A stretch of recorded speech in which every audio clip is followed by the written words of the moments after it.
Bell to present Secularism, Debt to Christianity. Thank you, Dr. Bell.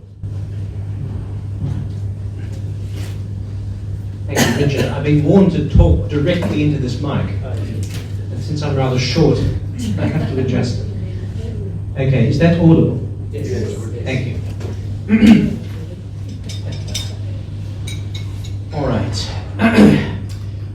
Autonomy, as you all know, is one of the great buzzwords of the contemporary world, of the contemporary political scene in particular. The applications to moral issues of concern to Catholics are obvious. Perhaps the most obvious is abortion. Recently, when some of us were seeking to prevent the passage of the Abortion Law Reform Act, our opponents, above all, were calling for the autonomy of women to be respected. The thought was simple enough, familiar enough, and indeed, as far as it goes, quite plausible. Women, like men, all human beings, have some kind of right, we like to think, over their bodies, not just over their bodies, over their minds, over their souls.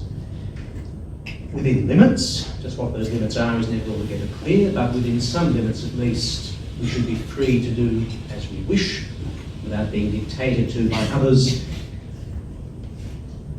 This is a powerful plea, and it was certainly successful. The other obvious application in the contemporary world is to euthanasia. And the argument again is straightforward and, as far as it goes, plausible enough. If people are suffering, I mean in theory even if they're not, but if people are suffering, in terrible pain, nearing the end of their life, why shouldn't they do away with themselves? Whose life is it anyway, that famous line? Or at least, why shouldn't they have a doctor aid them in doing away with themselves? You might think it's wrong, I might think it's wrong, but so what? A concise formulation of this idea comes from John Stuart Mill. Mill said, right at the beginning of his tract on liberty, over himself, over his own body and mind, the individual is sovereign. I hope that's an exact quotation. I didn't check, but I believe that is precisely what Mill said. If we go a little further back, I think it's fair to say the proximate origin of this idea is in the philosophy of John Locke. John Locke, writing at the end of the 17th century, I would say quite self-consciously sought to make a radical break with the previous Christian tradition. He was certainly not the first of the modern philosophers to seek to make such a break. Arguably the first was Niccolo Machiavelli. But he was perhaps the first who tried to do it in the most subdued, the most respectable, put differently, the most non-obvious way as possible. Locke professed to be a believing Christian. My own view is he certainly was not. He was regarded by many of his contemporaries as an atheist. That's a whole other question which you can perhaps ask about if you're interested afterwards. In any case, he professed to be a believing Christian, and he professed to ground his doctrine of natural law very firmly in the teaching that a benevolent, omnipotent God who created us gave us a law that we are bound to obey. At the same time, Locke is the originator of a certain view of the importance of property, or private property as we might say. The American obsession, some would call it, with private property virtually comes from the pages of Locke's second treatise on civil government. And in the 5th chapter of that treatise, Locke expounds his view of where property comes from. How is it that we actually come by this thing called private property? And the gist of his answer is, well, in the first instance, we own ourselves. Every one of us owns our own body. For that reason, we own our own labour, the work of our hands. And in some sense, when we labour on nature, we make it, we add something that is ours to it, we add something that is us to it, and thereby it becomes part of us, our property. I could talk for hours and hours about Locke, but for now, all I want to focus on is this root idea, self-ownership. Each of us owns ourselves. This idea, thanks to Locke, has sunken so deeply into our consciousness that I think we tend to forget how radical it must have been in the 17th century, and also how anti-Christian it is. I'm sure many of you will be aware of the passage in, I don't remember which of St. Paul's epistles, where he says, your bodies are not your own. He's talking quite specifically about what's known as the marital debt, the duty, the obligation that both a husband and a wife have to submit if their partner wants sexual relations and they don't necessarily feel like it. But he is also making a more general point. Our bodies are not our own. Contra Locke, there is a sense in which nothing really is our own. Our bodies, our property, are loaned to us, you might say, or entrusted to us temporarily and conditionally by our Creator. I will come back to the Christian view of ownership later. For now, I want to talk a little bit more about the idea of self-ownership, autonomy, and the power that it has in the contemporary world. Just a few brief quotations to illustrate this. It hardly needs illustration. Barack Obama, in his Nobel Peace Prize acceptance speech, said this: "Only a just peace, based on the inherent rights and dignity of every individual, can truly be lasting." Now, he didn't use the word autonomy, but when he said inherent rights, what is a right in the normal, everyday sense of the word? It is the freedom to do something, the liberty within certain limits to do as you wish. In other words, it is autonomy. The inherent rights and dignity, he added and dignity, of every individual. According to the ex-president, if you want a truly just peace across the world, this must be the foundation of it.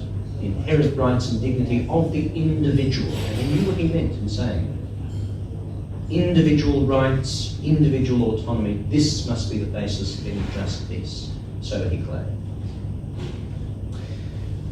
The United Nations Universal Declaration of Human Rights begins, the first, well, I shouldn't say it begins this way, but the first article reads as follows, or begins as follows: all human beings are born free and equal in dignity and rights. Now, once again, this combination of rights on the one hand and dignity on the other, this is the next thing I'd like you to think about.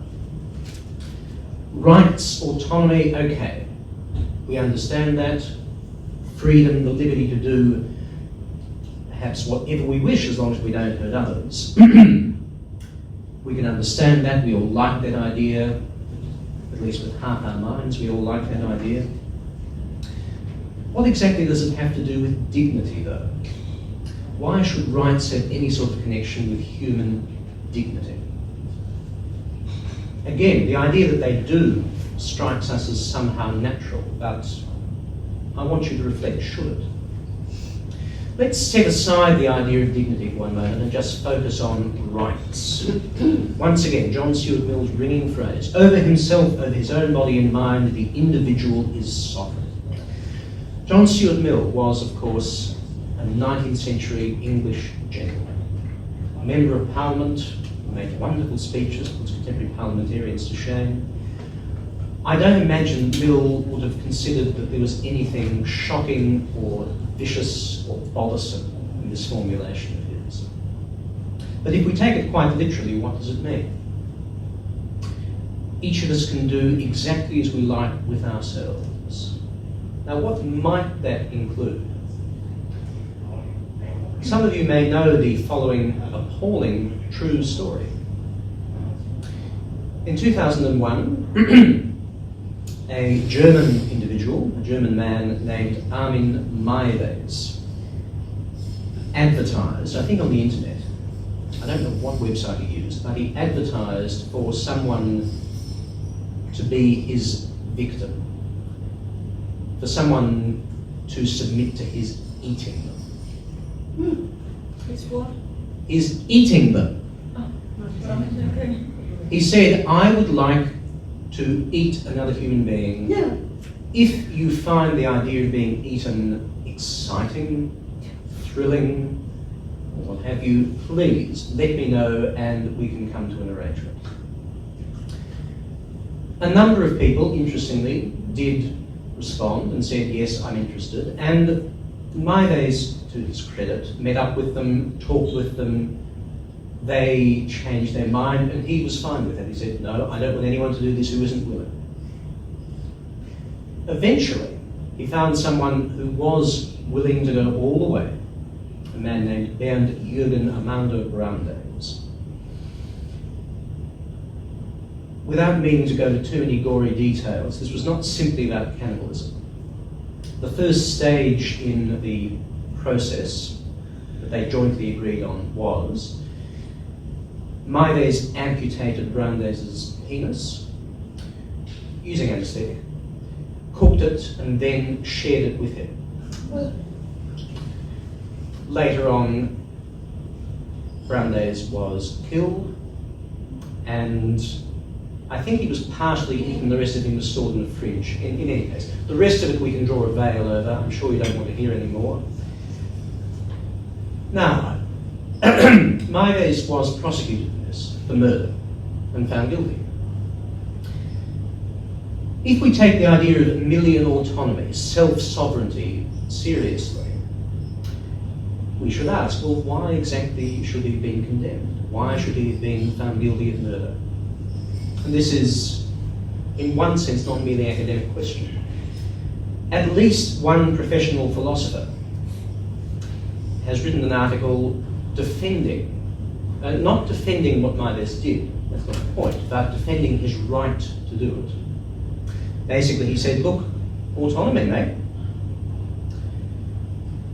Brandes was not insane. Apparently there was no good reason to regard him as clinically insane. He was not seriously depressed. He had no dependents. He wasn't married, he didn't have children, so he wasn't leaving others in the lurch by being eaten. He entered into this macabre arrangement completely freely. So, if he had that right over his body, why not allow him to do it? Now clearly, if we have reached a point where a serious argument is being mounted with this kind of behaviour, and where it's not at all obvious how secular philosophers can respond to that argument, we need to start asking what has gone wrong. And in particular, we need to start asking, well, okay, why exactly are rights important? Why, if at all, is autonomy important? Where does it come from? What's its foundation? And here I'd like to go back to the connection that we so readily draw between autonomy and dignity. Clearly, whatever else we say about autonomy, it has something to do with the dignity of the individual, the value of the individual.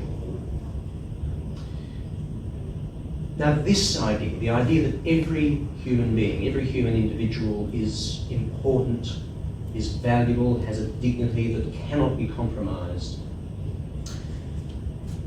This idea, I would suggest, is actually a Christian idea. It has no analogue at all in pre-Christian Rome or Greece. If you look at the history of the pre-Christian world, and this is not simply a matter of what was ugly about it, it's a matter of attitudes.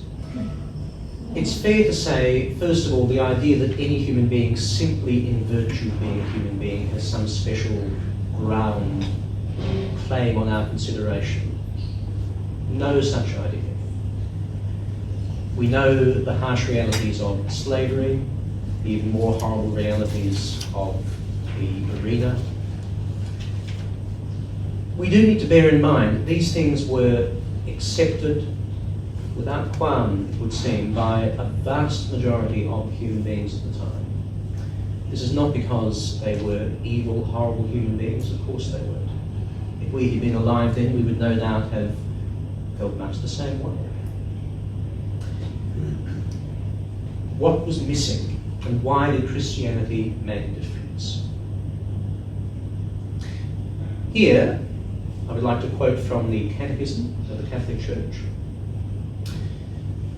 I'm afraid I don't have the paragraph number, but please take my word for this. The dignity of the human person is rooted in his creation in the image and likeness of God. Each human soul, first of all, is created. It does not come into being by a purely natural, purely physical process. This is actually church dogma. We don't always hear about this, but it is church dogma that every human soul is, if you like, miraculously created. It has to be, because the human soul is not something material. It isn't something physical. You can mix as many chemicals as you like in a test tube, you will not fashion a human soul out. The human soul is immaterial, which is also why it is immortal. It is naturally immortal. Now, not only is each soul immaterial, immortal, created by God, it is created for the sake of communion with God. This, I hope, is well known to all of us. Every one of us and everyone on the planet since the dawn of time has been made for friendship with God. Now, I think it's particularly easy for Christians, Catholic or otherwise, to repeat phrases like this and to become numb, if you like, to forget just what an extraordinary idea this is. What is God? God is an infinitely great, infinitely powerful, infinitely beautiful, infinitely loving spirit, unlike anything that we've ever encountered. Everything that exists only because he freely keeps it in being at each moment. And moreover, he could have made a world very much more extraordinary than the one that we're familiar with. There are no limits on what God could have done or could still do. And our destiny, the reason he made each one of us, was so that we could be with him and could see him as he is. This, in Catholic thought, is the reason why each one of us has, in a certain sense, an infinite value. We are precious to the infinite and the infinitely good God.